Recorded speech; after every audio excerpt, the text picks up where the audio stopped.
The following is an exclusive presentation of WI Garden Media, the voice of Garden Talk Radio.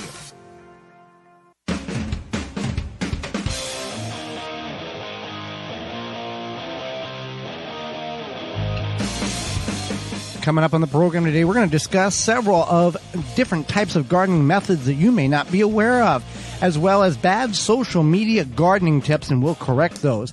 And our guest is new author Ashley Thomas will be with us, and we'll answer your garden questions. The hour is full, so join us. You are listening to the most informationally packed hour of garden-focused radio in the country and on the internet with your host, husband and wife team Joey and Holly Baird. This is the Gardening with Joey and Holly radio show. And welcome to the Gardening with Joey and Holly radio show. Happy you've taken time out of your day to join us on the program. I am your host, Joey Baird. Beside me is my wife, co-host, best friend, and gardening partner, Holly Baird. This program is for you, about you, to help your garden grow better, to maintain your landscape, grow healthier trees, make your grass look greener, as well as preserving what you grow. Happy you're tuned in, whether you're doing that on one of the 20 AM and FM frequencies broadcasting our program here in 2023, through a radio app, through our parent website, the WisconsinVegetableGardener.com, under the Season 7 tab, or anywhere in between. Podcast replay, in-studio video replay. Thank you very much. If you want to be part of the program, you can do that in addition to listening by sending us an email to gardentalkradio@gmail.com. That's gardentalkradio@gmail.com. Or if you'd like to give us a call, it's toll-free, coast-to-coast at 1-800-927-SHOW. That's 1-800-927-7469. Miss any of that information, go to our parent website again, theWisconsinVegetableGardener.com, and it's all right there. Well, we're going to get in the program here, and Holly, we're going to go over a number of different gardening methods that people may not be familiar with or have heard but don't quite fully understand the means or the methods to that particular type of gardening method. Absolutely. And sometimes even maybe you might have heard the word, but you call it something else. Right. So we'll start with the most well-known. Yeah, ground, raised bed, and containers. Right. Your big three there.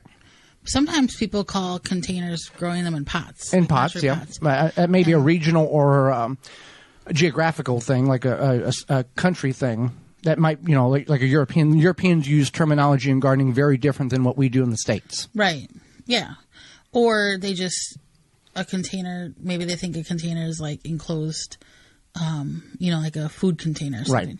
So anyway, ground gardening, that's the probably the most well-known, where you take and you plant some plants in the ground. Most cost-effective. Yeah. Assuming that you have done your due diligence and made sure there's no toxicity in the soil by getting a soil test from soilsavvy.com and making sure that we're all good, that we're not growing on a previous gas station a lot or some toxicity that has been dumped there. Well, and say you move into a new home and the previous people had a garden. Right. Or something else, who knows? But that way, you might then, not necessarily about the toxicity. I mean, you can find out about that, but that might be not be your concern. What your concern might be, is the soil viable? Is it going to support what do I need to add to it to get it to where it needs to be? Exactly. Same thing if you happen upon a house with raised beds in the back or wherever, and you moved in, you might not know what's in those raised beds. Right. And the raised beds probably is one of the most instantaneous gardens, but can be more cost up front because you're constructing the raised beds, whether it's western red cedar, whether it's pine with some type of water-resistant coating on it, whether a paste or stain, or treated lumber, or you just take logs and throw down and make a square and put soil in it. Right. The soil is what's going to get you. Exactly. Some people call those above ground gardens, or elevated or box gardens. I think. I mean, elevated would be more garden boxes. Yeah, those would be more with the unit on legs, in which would be waist or chest high. But I've said raised beds to people, and they literally think that it's like a garden bed that's raised, like high on stilts. Yeah. Okay. So something like an above ground garden can be a good term as well. Obviously, the lumber is going to be will be expensive, and the soil is going to. Well, it's not expensive; it's an investment, and the soil will be an investment. However, you're going to boom. You know you're going to get good soil if you get it from a reputable source. You're going to have an instantaneous garden. Boom, it's right there. You don't have to turn the soil over. You don't have to work the ground essentially to get that first year's gardening going. Like if you just went in the backyard like we did many years ago and just started flipping the sod over and creating a ground garden. Right. And that, I think another thing to think about is the upkeep. Yes. So things like weeds, and then also the soil viability. Mm-hmm. It's not necessarily upkeep for worms, but you want to make sure that the worms want to come hang out in your garden. It's not a build it and walk away. No, definitely not. And I think that's another thing is maybe the process of how you turn the soil over. Are you going to borrow your neighbor's or friend's tiller, or are you going to do it by shovel? You're going to use the Mantis tiller, or you're going to do it by shovel. You're not going to do it at all. You're just going to do minimal soil disturbance. So container garden. But are you going to do it? Depends. Everybody has their own philosophy on what they feel is best. So the container garden, a.k.a. growing in pots, growing in grow bags from Root Maker. Whatever. This is something that is good if maybe you want to try your hand at gardening for the first time, but you don't want to go in your backyard and turn over all the soil. Right. And you also don't want to build raised beds. Maybe you have a porch, patio, deck, something like that. Maybe you just you're like, I don't want these here. So and Root Maker has very pleasing aesthetic grow bags from 1 to 60 gallons that have a white coating on it, so they look really nice. And with Root Maker, you can save 15% off of your order using code radio23. And then with that, if you need seeds, because we're getting to that time, you can go to jungseed.com, jungseed.com, use code 10, like the number 10, TG23 to save 10%. Yep. Save money on your purchases and get more in the ground. And containers can be anything from a grow bag to a bucket, anything but you want to have drainage. You just don't want to use a big Rubbermaid tub and not have any drainage, because then you have a swamp, bog, rot, and a mess. Right. So, and you can go as simple as something like 5-gallon buckets. Yes. Yep. You can, again, get the Root Makers. You can go to your local garden center and buy the prettiest terracotta pots that you want. With drainage. But either way, you want to use drainage. And also you want to think about what you're growing in. So with that being said, you might think, I have these old tires. I'm going to grow my old tires. I wouldn't do that for vegetables, for anything edible. Yeah. But if you have some flowers you want to plant in there, I think that's perfectly fine. Same thing with 5-gallon buckets. You want to think about where they came from. You can either just get new ones from, the big box store, or if you have somebody who wants to pass them on, maybe only use ones that were used to store food items. Delis and Chinese restaurants are good sources to find buckets at either free or very low cost, because they are bringing large quantities in 5-gallon buckets like soy sauce or pickles, in which you can get the buckets for very little. Hydroponic, aquaponic, people may get these or heard these and are confused by the terminology. Hydroponics, you're using nutrients in the water to grow the plants. Aquaponic, you're using fish waste pumped through the root system of the plant in order to feed the plant in order to get it to grow. And then some people will utilize the fish as food as well after a certain time frame. Sometimes it's tilapia, somewhat often a fish that is used in a hydroponic or an aquaponic system. Right. And since the 90s are back, yes, there was a movie in the 90s where they built a place. It was a comedy movie, but they built a place that was self-sustaining. In theory. And there's a scene where they go, the fish, which means that they do their business in the water. And it's the concept of hydroponics. Right. So if done correctly in both of these, hydroponic or aquaponic, it can be very successful, but you've got it. There's pH levels. You got to, it's a pH level. I'm just saying that hydroponics is not a new idea. No, it's not. No. It's been around for quite some time. And a lot of greens are growing that way. A lot of stuff in Canada is growing that way. So it is a great system. And there's also the passive hydroponics. Where you Cracky get the method. You get the little net cup. You get the little stone things. Yeah, clay pellets or clay balls. Yeah. And then you can grow it in a mason jar. Right, mason jar, or in a Rubbermaid tub where you don't need a circulation of water. You put nutrients in the water and it's stagnant. You just let it sit there and grow. Right. There's a few more steps in that, but that's the concept of it. Right. So there's lots of options there, and I think that, and then there's even different kits and whatnot you can purchase. But I think that a lot of people think gardening has to be A, dirty, B, complicated, C, take up a lot of space. But there's a lot of options if you don't want to. Right. You got another one is hugelkultur and straw bale gardening are two very unique aspects. You grow in a straw bale. There's a way of conditioning the straw bale in order to break down the internal properties of it in order to turn to soil, so you can grow inside or grow on the bale, and the inside of the bale feeds the plant. So that's one way of doing it. Hugelkultur is a totally different concept, and that involves logs and a lot of dirt. Yes. Yep. So it's basically you're letting the log break down, and the log base becomes the humus, or logs becomes the growing humus, and that's the hugelkultur. I think it's a neat concept. It's something that I know I would like to try. And then the straw bale gardening is a similar concept because you're letting the straw break down to become the humus for growing things, vegetables, plants, etc. And then when these things are spent, when the log is spent, it just decays back into the earth. And then same thing with the straw bale. So it's in a way almost a zero waste concept. Not quite, but close. And with hugelkultur, you can have big logs and covered with a mound of soil, or and it can be 2 foot or 3 foot tall, or it can be 15 and 20 foot tall, and you're growing in the hillside of the dirt, and the moisture goes in the hill, absorbed by the log releases as soil needs as the log rots, it becomes a sponge and gives and takes. And I've seen them 30 foot tall and a big hill, and I've seen them very small. So it's a very unique concept that if you have the capabilities to doing either manual or mechanically, it is a way to be sustainable in the watering concept of almost a no water system, no watering needed by you system.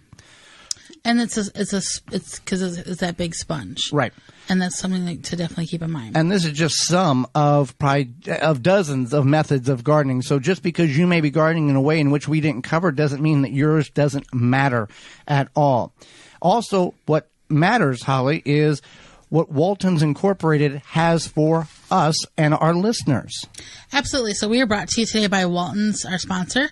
Listen, we know you care about where your food comes from. Canning and preserving your fruits and vegetables is great, but what about the meat? At Walton's, you can get all the equipment, seasoning, and supplies to make sausage, jerky, and any other meat product your way to your high standards. Do you want to make snack sticks that people will actually like? That you like? Or you like? Or your family? Maybe just you. Walton's created meatgistics.com. They have over 15,000 users to help you find out the whys and hows of meat processing. And then if you also go on their website, you'll find meat grinders, sausage stuffers, mixers, spices, etc. Everything that you need for processing, everything but the meat. You can use code GROW50, GROW50 to save 10% off orders of $50 or more. That's waltonsinc.com. When we come back, it's about bad social media tips that you've probably seen and done, and we'll correct them. You're tuned into the Gardening with Joey and Holly radio show. Got a question for Joey and Holly? Send it via email anytime to gardentalkradio@gmail.com. Grip Six produces American-made products with sleek designs and quality materials. Based and manufactured in Utah, they have high-quality and durable products that last a lifetime. They're built beyond tough. Their wool socks come from Rocky Mountain-sourced materials, are soft and comfortable, keep your feet warm and dry, and come with a lifetime guarantee. Even for the most sensitive toes, these socks are made for everyone. High-quality wool socks make a huge difference for happy feet. They fit in with all the many things you do from around the house to the outdoors and beyond. They are comfortable and long-lasting. These socks are great for gardening because they keep your feet so comfortable no matter the conditions outside. It's hard to overstate how amazing these feel to have warm, dry feet as you work in your garden. Designed and manufactured in-house for the best results and quality every time. When you purchase from Grip 6, you're supporting long life cycle products and American-made manufacturing. Check out their belts, wallets, and socks at grip6.com. Use coupon code RADIO15 to save 15% off your order at grip6.com. Tree Hugger sprinklers are the ultimate watering device for either your newly planted or established trees and shrubs. Our sprinklers open and close around the trunk of your tree and provide 360 degrees of watering. With our adjustable valve, you can direct the water to your tree's targeted saturation zone. They come in 3 sizes, 7, 11, and 15 inches. You can purchase a Tree Hugger sprinkler at your local garden center, feed store, or hardware store. Go to treehuggersprinklers.com to find a retailer close to you. Or you can buy it directly from Amazon or treehuggersprinklers.com. If you're an independent nursery, garden center, hardware store, or feed store, you will want to stock this product. Contact the good people at Tree Hugger Sprinklers and they will get you set up. Your tree's best friend. treehuggersprinklers.com.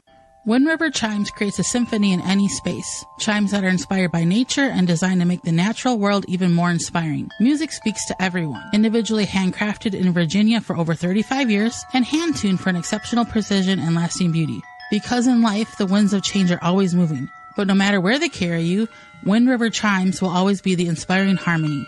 With a large selection and customization options, you will find the sound that soothes you. Visit windriverchimes.com to shop and find out more. Rootmaker starts your plants off right and keeps them going through harvest. From their seed starting trays with an innovative design that air prunes the roots to their large variety of grow bags, 1 to 60 gallons. Their products will provide you the harvest you've never seen before. Visit rootmaker.com and use coupon code RADIO23 to save 15% off your order at rootmaker.com. Dig planting holes from a comfortable standing position. Step, twist, pull, and plant. Visit ProPlugger.com. Happy Leaf LED grow lights are USA made in small batches for outstanding performance and long-run cost effectiveness. 5-year warranty and VIP customer service. Grow happy at HappyLeafLED.com. Use coupon code JoeyHolly to get 10% off any order over $90 at HappyLeafLED.com. The Gardening with Joey and Holly radio show is brought to you by the following: Dripworks, Rise Gardens, Grip 6, Bloomin' Easy, Fleet Farm, Waltons Incorporated, Blue Ribbon Organics, Tree Diaper. Find all sponsors at the WisconsinVegetableGardener.com and thank them for their support. Welcome back to the Gardening with Joey and Holly radio show. Happy you are with us today. Farm Defense has the products that can make your time in the garden, on the farm, harvesting a lot more enjoyable. Farm and garden in the ultimate comfort. Farmers Defense has lightweight and durable sleeves made to protect you against the elements while farming.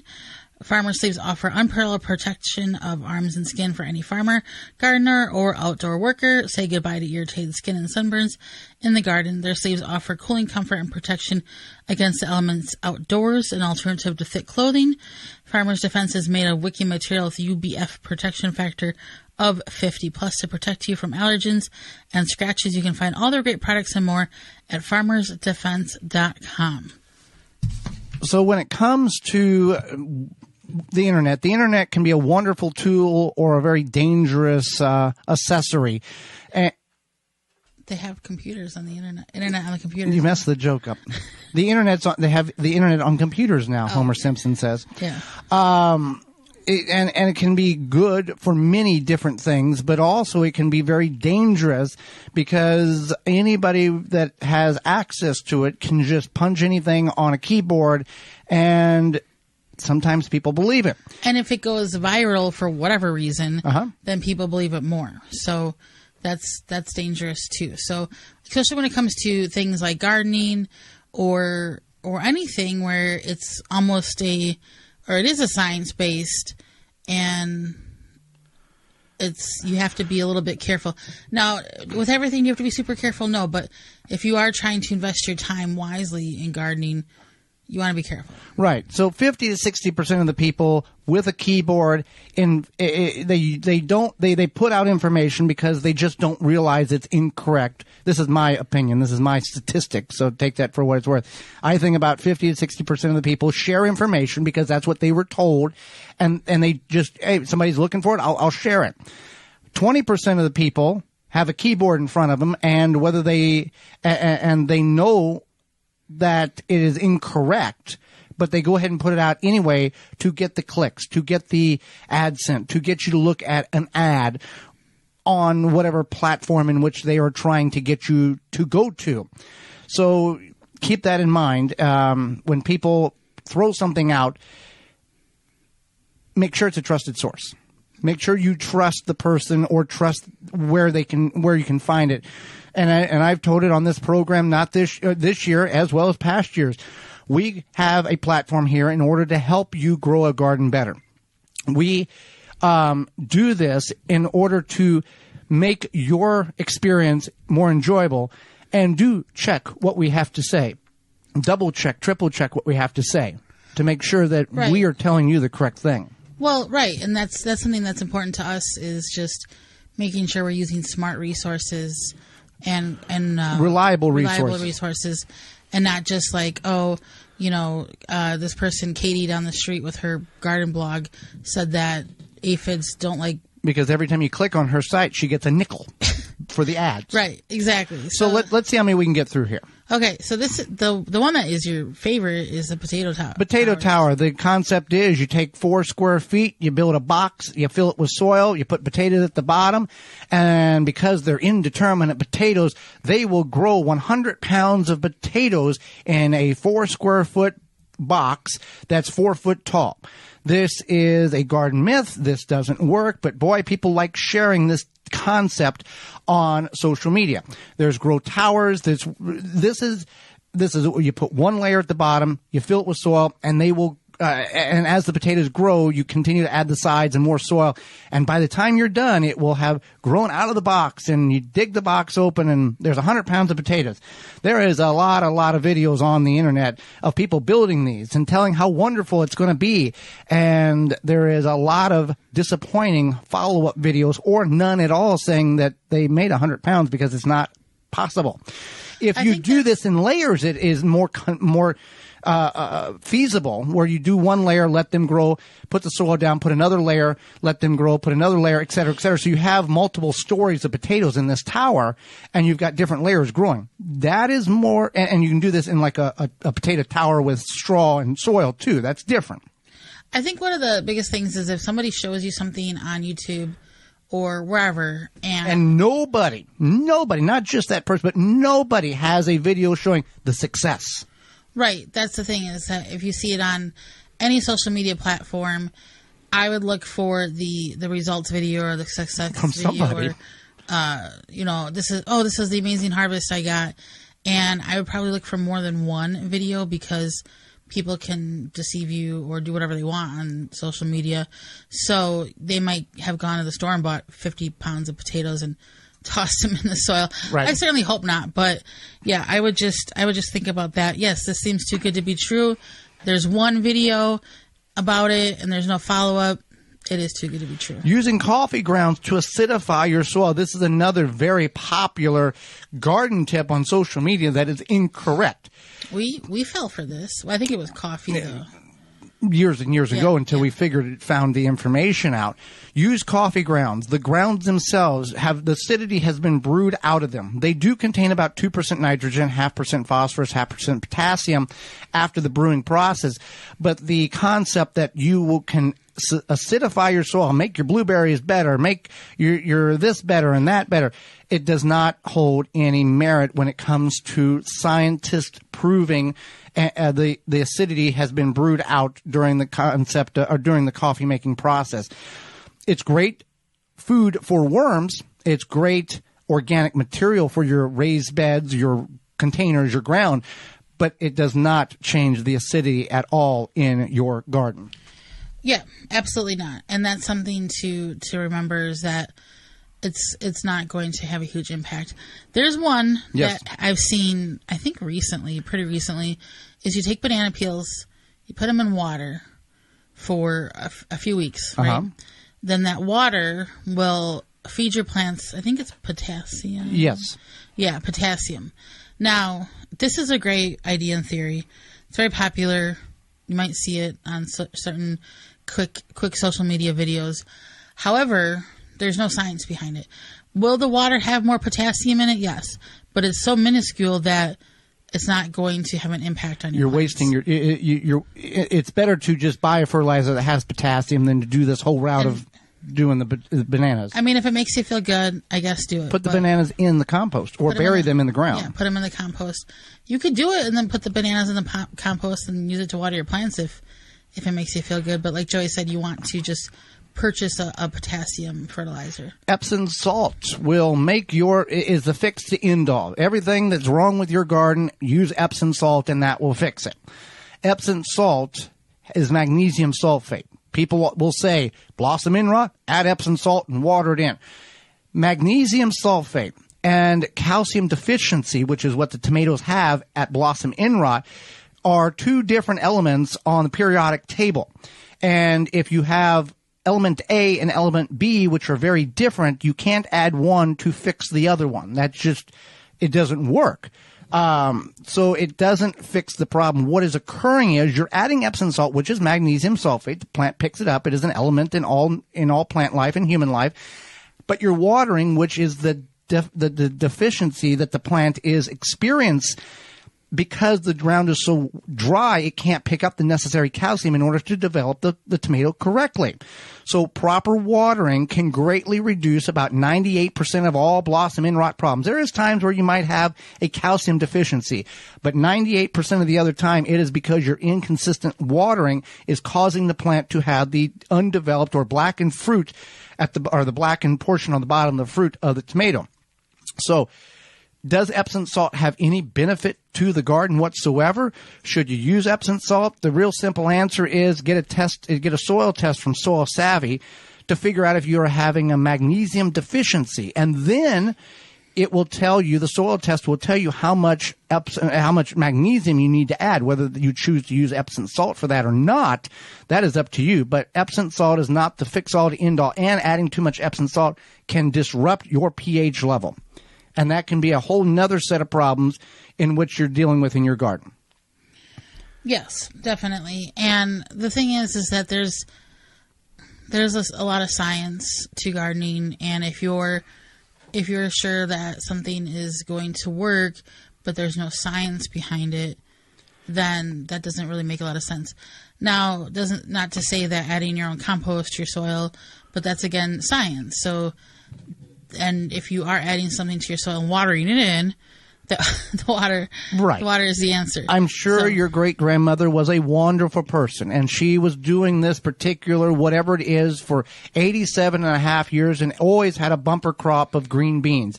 That doesn't mean that there is evidence that what she was doing had any direct result to why the green beans were so wonderful.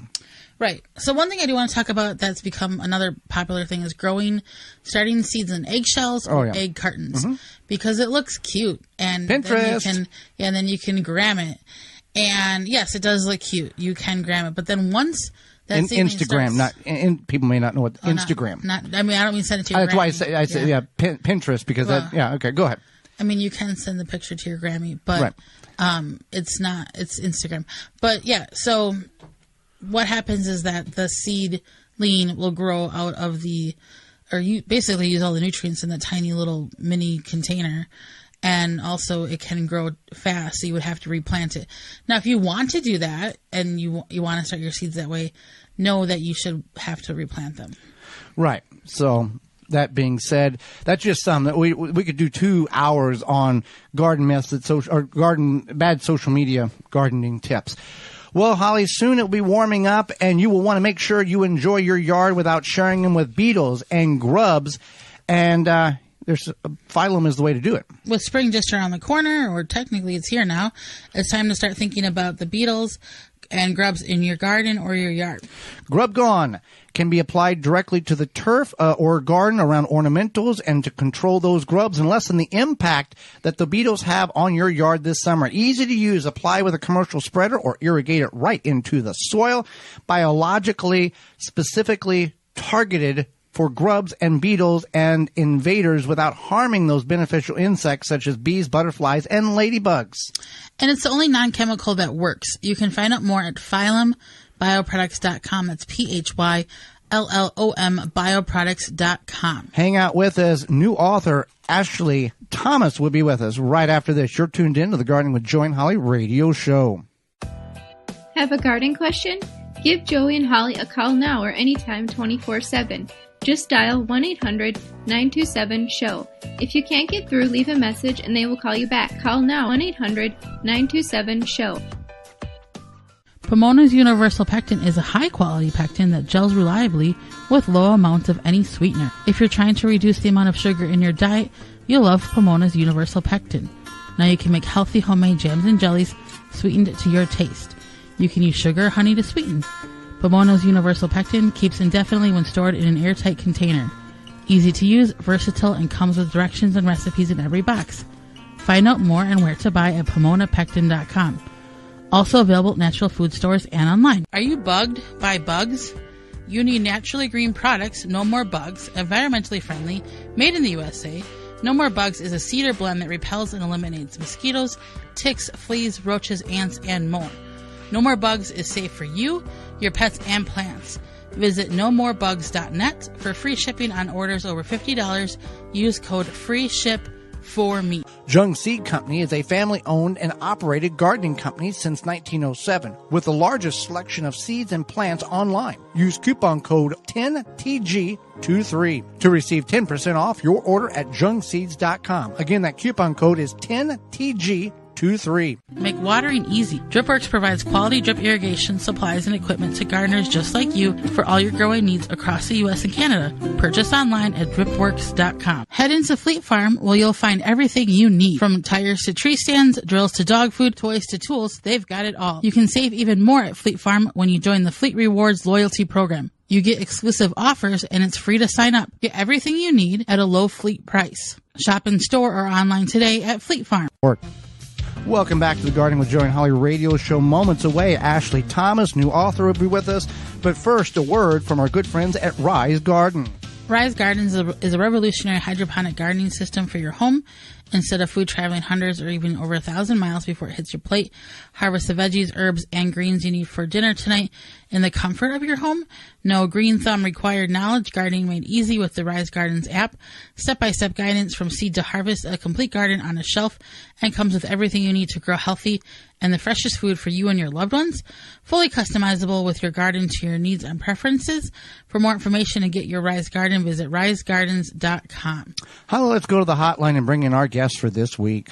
Ashley Thomas is a columnist, author, and food security and home gardening advocate known on social media as the Mocha Gardener. Her book, How to Become a Gardener, Find Empowerment in Creating Your Own Food Security, came out just a few months ago. Welcome to the program, Ashley. Thank you so much for having me here. It's a pleasure to chat with you guys tonight. Well, we are excited to have you on as we know that we're going to learn from you, and you will teach not only us, but all of our listeners. I appreciate that, and I'm sure I'm going to learn from you guys too. Thank you. So what is food security and food empowerment? Yeah, so that's a really great question because we often hear those terms thrown around, right? So I will say that one is a bit more structured in its definition than the other one, and that's food security. By the official definition, and this was actually created by the United Nations, the Committee on World Food Security. It simply, it exists when all people at all times have physical and economic access to sufficient, safe, and nutritious foods that meet their dietary needs and preferences for an active, healthy life. And I know that sounds like so much, but it's very important that all of these needs be met in a person's diet.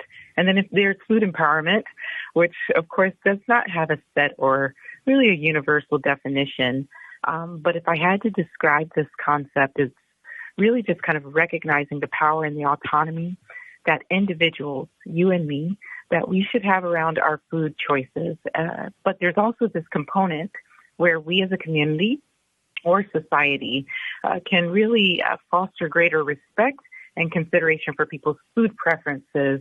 And we can do so with compassion while also educating and encouraging and improving access to the foods they need to not just survive, but to thrive. Well, what led you on to this food security journey? Was there an aha moment or something that as you grew up, you saw that this is where you needed to be? I think that there's a little bit of both. There was me growing up seeing and understanding what food security or food insecurity was. I didn't know that there was a term for it at the time. I just knew that, hey, we've got an issue with the quality of foods that we're experiencing. And I really started to recognize this, in my late teens, early 20s, all the way to like my 30s. And then I had what you call an aha moment in my mid 20s where I said, I think that diet and what we eat is really determining, the quality of life that we're living. And that was when I really kind of set out on this quest to eat better. But I kind of combined that with my love for nature, the environment, and of course, a little story that I have in my book on gardening and how I got into gardening to really incorporate all of those things to really gain access to the foods that we need. And as we all get older, we realize, whether we want to admit it or not, the potato chips that we ate at 18 or 20, it's not so bad. They have more of a dangerous effect on us when we're 38, 42, 50. Yeah, especially if we're eating it every day. Right. So I will say, me studying nutrition, I'm not one to say, hey, don't eat the potato chips at all, because sometimes we get a craving for it. But if we find ourselves eating it only in an abundance too much, or where we're overindulging, that's where we start to see some challenges. Absolutely. And I think as Holly points at me, I think that I know I personally strive to eat a variety of foods, and sometimes I have to encourage Joey to do the same. So your book, How to Become a Gardener, Finding Empowerment and Creating Your Own Food Security, looks like a great book. Tell us something unique or interesting about it to encourage our listeners to pick up a copy. Yeah.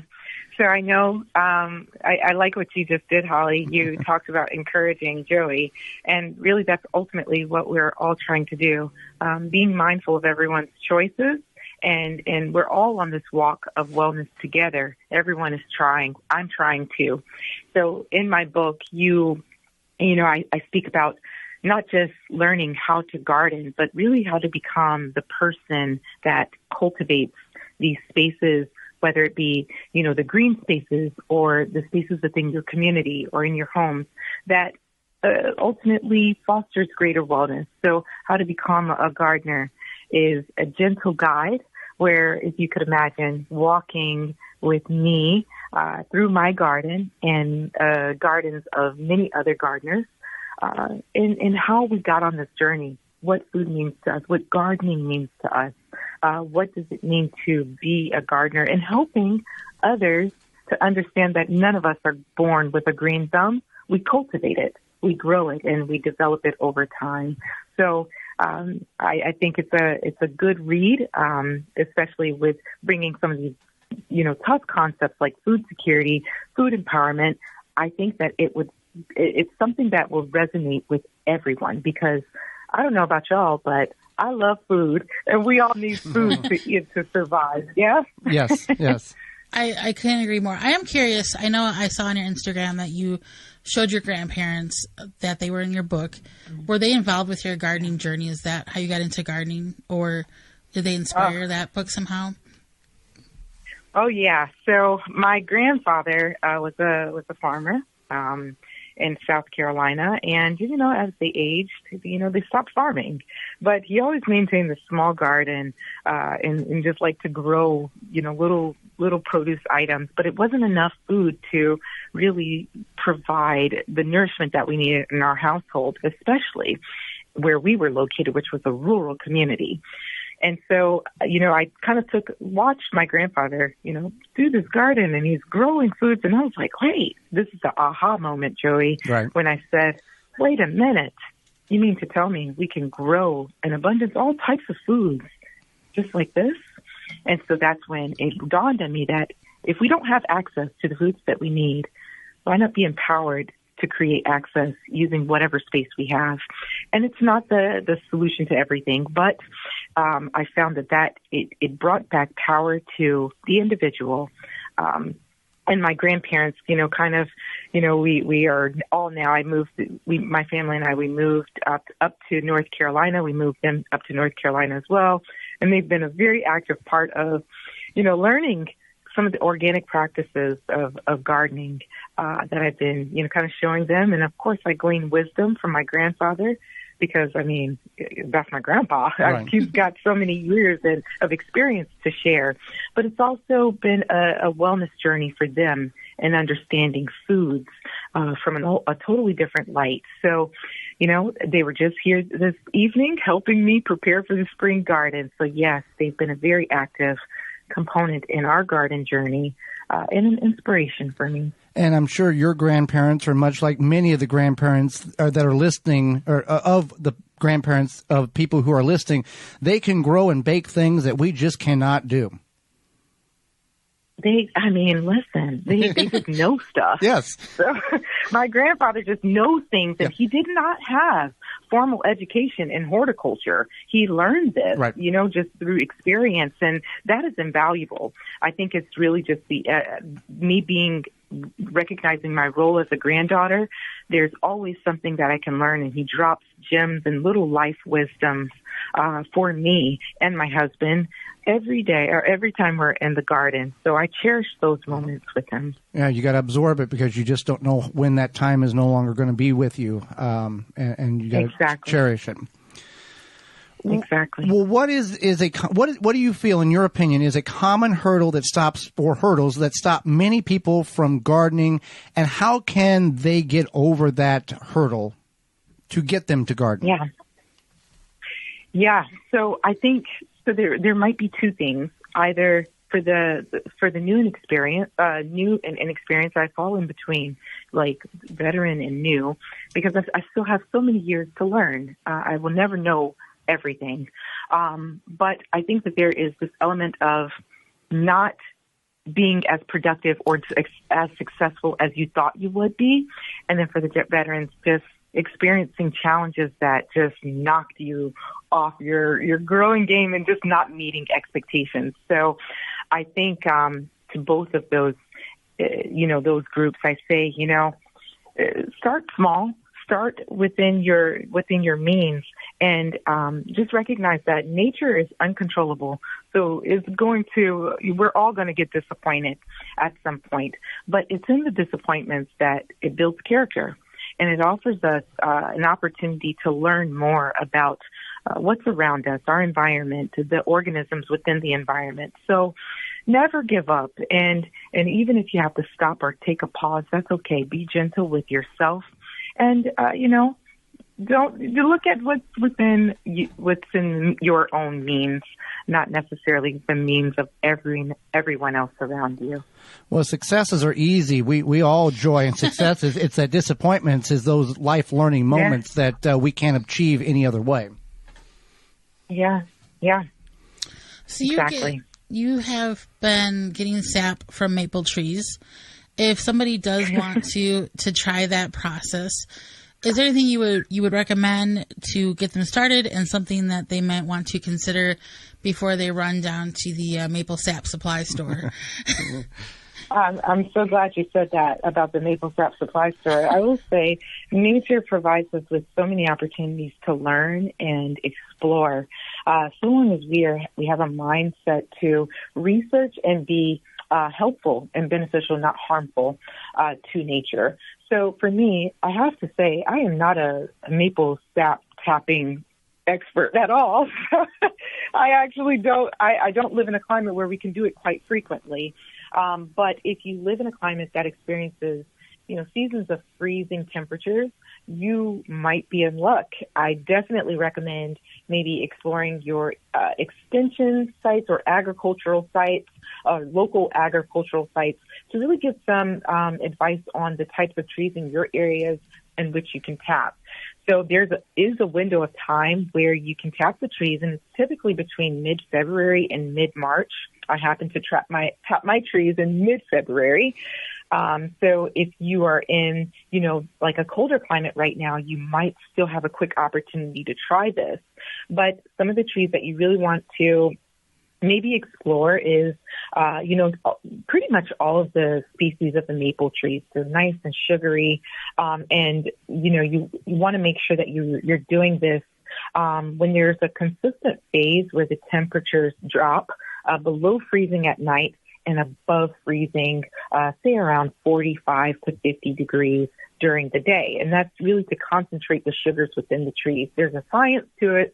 I'm not going to bore you with all the details, but just know that it's really cool how trees produce this sap. And then lastly, I will say that, you want to make sure that you're pasteurizing it or boiling the sap before you consume it, because like anything outdoors, there could be pathogens that, harmful pathogens that could be transferred through the trees to your containers. And then you can store it, make sure you refrigerate it. So it's a fun activity. I love to do this with my little nieces and nephews, and everyone really enjoys it. And it's a lot of nutrition from nature. Just another source of nutritious foods. Absolutely. Well, Ashley, greatly appreciate the time you've offered Holly, myself, and our listeners. How can people find your book and find out more information about you?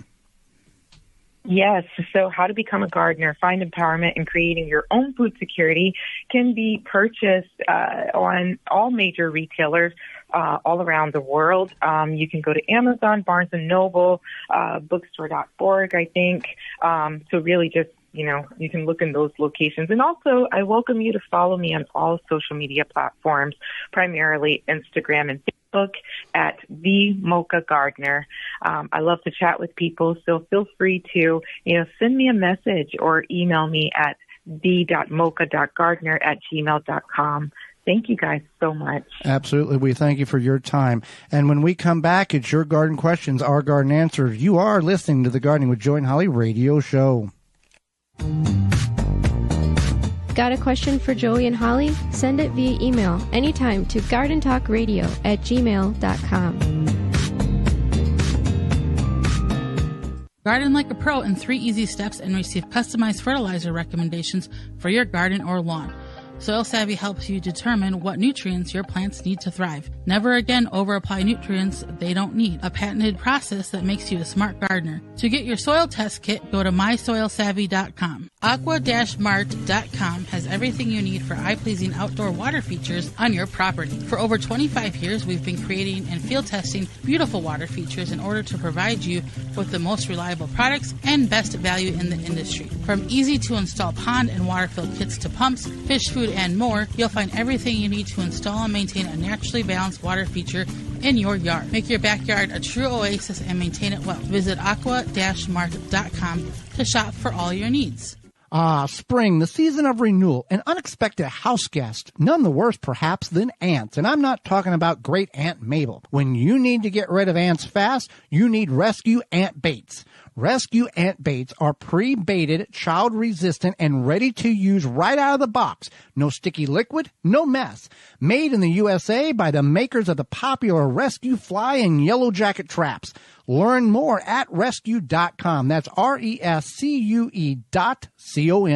Going on vacation and can't find a plant sitter? Check out Tree Diaper. It can provide perfect soil moisture for plants for weeks, even months. Use coupon code GARDEN15 to save 15% off at treediaper.com. Chapin has the tools for planting your garden and keeping it growing all season long. Whether your garden is big or small, Chapin has sprayers and spreaders for fertilizing, weed, and pest control, watering, and seeding. You can find Chapin products at your local hardware store, big box retailer.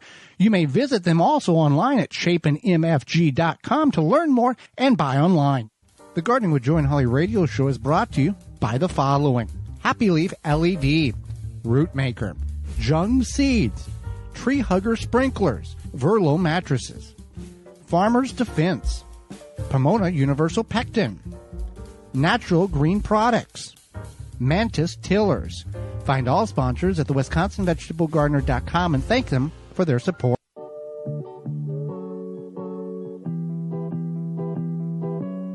Welcome back to the Gardening with Joy and Holly radio show.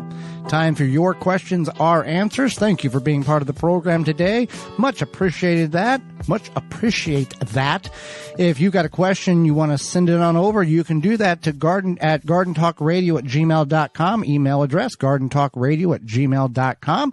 You can send that over anytime, and you can also give us a call anytime, 24/7 at 1-800-927-SHOW, 1-800-927-7469. If we can't get to you, we will leave a message, and we will get back to you with the answer to your question. So this question is sponsored by Fleet Farm and fleetfarm.com. All right.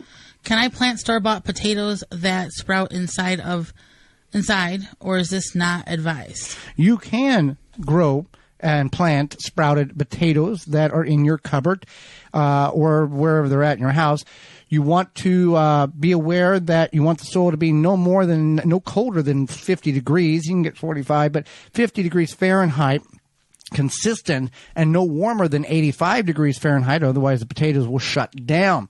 It is advised that you find out the variety of those potatoes in order to kind of give you an idea of how long it's going to take for them to grow, whether they're short season, mid-season, or long season variety potatoes, 70 to 80 up to 130 days. Typically, the fingerlings are the longer varieties. And if they are long sprouted, let's say they're 3, 4, 5, 6 inches long sprouted, do not break that sprout off. Plant it in the ground in its full length capacity, because if you break that off, the potato has to go in a reset mode and try to regenerate a new growth in order to start growing a potato plant, in order to make the roots and all that. So leave the sprouts intact, either whole potatoes, or you can divide them up and have them the size of a chicken egg with at least 1 to 2 sprouts per piece. So there you go.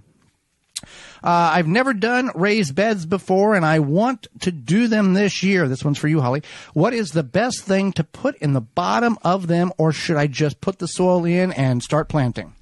Just go into your attic. Just grab, no. Okay, so seriously, unless you have rodents that you know of, so whether it be a groundhogs, moles, voles, those type of things, the little rodents that would cause harm to the roots of your vegetables, you can use hardwood cloth for that. If you don't have that issue, maybe you don't know if you have that issue, but you want to err on the side of caution, you can use hardwood cloth for that. You're going to nail it to the bottom of that raised bed. Yeah. Mm-hmm. Otherwise, you can just take cardboard, whatever old cardboard. You might have that in your attic, whatever old cardboard you have from shipping boxes and whatnot. Layer that. If you don't have shipping boxes or ordered boxes that come in the blue truck, congratulations. Do we have some? Oh yeah, but people may say, "Do we take the labels off or leave the tape? Take the tape. Just throw it in the bottom." Especially, it doesn't really matter. A lot of those have now that biodegradable.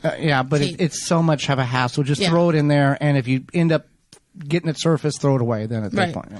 So all you do is you just layer that down there, just a nice layer. 2 layers. Two layers. Put your soil on there, and you are good to go. Yep. People will say, "Oh, put some hardware cloth or not a weed barrier down there." Yeah. Don't do that, because you got to have interaction with the native worms coming into the raised bed. You got to have some. You can't just create a barrier.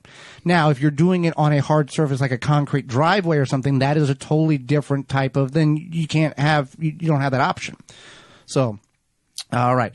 Let's see. I started peppers in January. They're already flowering, good-sized pepper plants.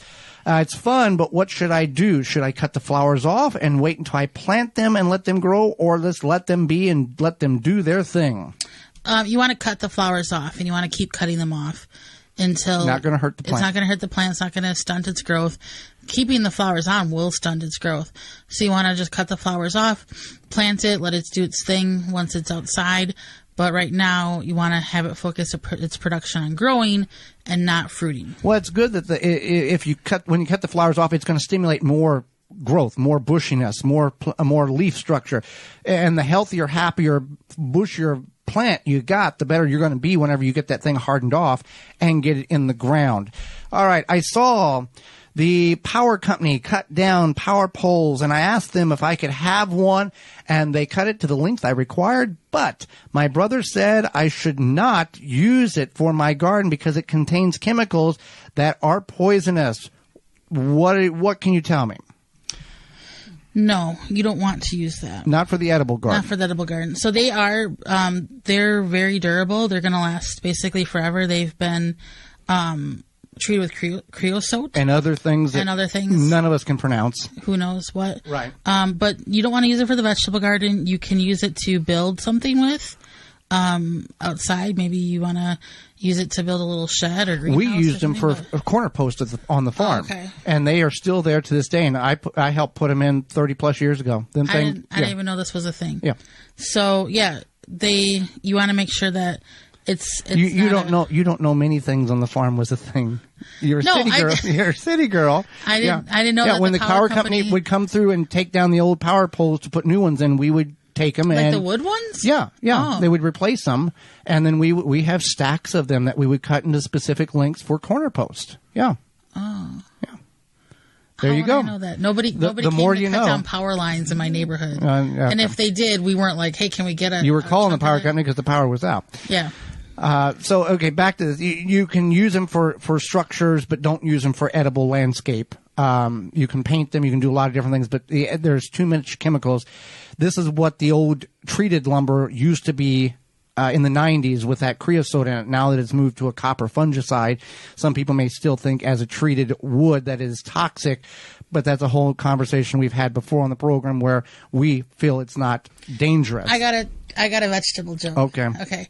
What did the tomato say to the mushroom? I don't know. After their first date? I don't know. I really like going out with you because you're such a fun guy. Uh-huh. Ching. More jokes. Okay. I considered putting my... Somebody's laughing. Yeah, I know. Yeah. We got to get through questions here. I am considering putting my pollinator garden next to my vegetable garden. Do you think that is a good idea or bad one? First of all, they said the all thing. Yeah. Okay. Yeah, and yeah, they will benefit your garden vegetable. Location, though. Vegetable garden. Yeah. The location. Let's not put it beside the vegetable garden. Let's try to get it incorporated into the center focus of the vegetable garden. So that all the insects have to go over all the vegetables that are flowering, and the bees and the butterflies and everything, and they will pollinate those. And then if they get to the center portion of the right. lure them in. Okay, but yeah. They might be planting that pollinator garden because they like how it looks. Well, true. So then maybe they can plant some Correct. outside of the garden, like next to it. But you understand. That makes sense. I'm just saying that there's no harm in planting it next to it. Correct. But that is a good concept to plant it in the middle. All right, yes. First year starting tomatoes from seed. I just planted from seedlings to larger pots. Is there a specific mild liquid fertilizer that someone can recommend? Now, whenever we you don't necessarily need to use a liquid fertilizer. Mm-hmm. If you're using a potting mix that contains a slow release fertilizer. That is key. If you're just using, or compost, we do a compost potting soil mix when we plant our seedlings. But if you do choose, if you're using maybe like you're growing them in peat pellets, which have no nutrient value, you do want to fertilize them with some type of liquid fertilizer. Whatever you're using, use quarter the strength of what the container says. Now, if you're using a compost tea that you've made yourself, don't worry about the strength. It is organic. The plants will absorb whatever it needs, and it won't harm the plants or won't make the plants dependent. The problem with the liquid fertilizer, Holly, is that a lot of times that fertilizer makes the plant dependent on that regular feed, and then you have essentially a plant that is addicted to a certain type of fertilizer that if not fed regularly, it will start to react negatively towards the lack of that fertilizer. Initially. So with that being said, we are out of time, Holly, and we thank you for yours. Miss any portion of the program or would like to revisit it, you can certainly do that by going to our website, parent website, the WisconsinVegetableGardener.com, and clicking on the Season 7 tab at the top of the page. Or you can send us an email to gardentalkradio@gmail.com, and we will send you a link to this show. Tune in to next week's program. Tune in next week to the program where we'll be going over perennials for your garden, as well as the basis and 101 and the whole thing about container gardening. And our guest is Tori Gatatone, and author, and we will answer your garden questions. So until next week for Holly Baird, I'm Joey Baird, and we will see you in the garden.